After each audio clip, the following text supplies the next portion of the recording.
ఒక మోసగాడు దుష్ట స్నేహితుడు అడవి జంతువు కంటే ప్రమాదకరం. అడవి జంతువు మీ శరీరానికి మాత్రమే హాని కలిగిస్తుంది, కానీ దుష్ట స్నేహితుడు మీ మానసిక ఆరోగ్యానికి హాని చేయగలడు.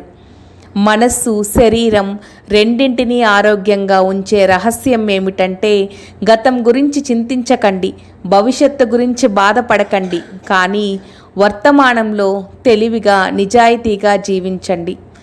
తక్కువ పదాలు మాట్లాడండి, ఎందుకంటే పదాలకు ఎంతో శక్తి ఉంటుంది. ప్రతిరోజు ఒక కొత్త రోజు.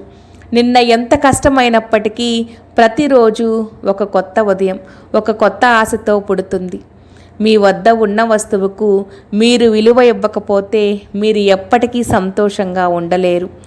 మనం గతంలో ఇరుక్కోకూడదు, భవిష్యత్తు గురించి ఎక్కువగా ఆందోళన చెందకూడదు, కానీ వర్తమానంలో జీవించాలి.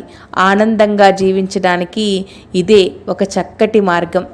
తన మనస్సును జయించిన వాడు లోకాన్ని కూడా జయించి తీరుతాడు. జీవితంలో వేలాది యుద్ధాలు గెలవడం కంటే మిమ్మల్ని మీరు గెలుచుకోవడం మంచిది. అప్పుడు విజయం ఎప్పటికీ మీదే. దాన్ని మీ నుండి ఎవ్వరూ లాక్కోలేరు. ఆనందంగా ఉండేవారు తమ దగ్గర ఉన్నదాని గురించి మాత్రమే ఆలోచిస్తే, ఆనందంగా ఉండలేని వారు తమ దగ్గర లేని వాటి గురించి మాత్రమే ఆలోచిస్తారు.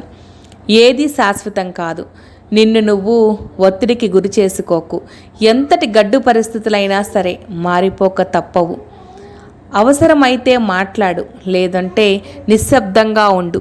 సాధ్యమైనంత వరకు సంభాషణల్లో ఇతరుల ప్రస్తావన వద్దు. ఉత్తమ సంభాషణలు సిద్ధాంతాల చుట్టూ తిరుగుతాయి, నీచమైన సంభాషణలు వ్యక్తుల చుట్టూ తిరుగుతాయి. సంపాదన శాశ్వతం కాదు, మన జీవితం శాశ్వతం కాదు. శాశ్వతంగా నిలిచేది ఒక్కటే, అదే మన మంచితనం.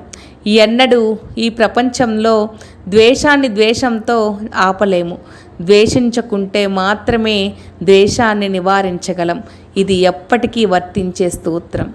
మీ జీవితానికి ప్రశాంతత అయినా, మనశ్శాంతి అయినా మీ ఆలోచనల నుండే మొదలవుతుంది.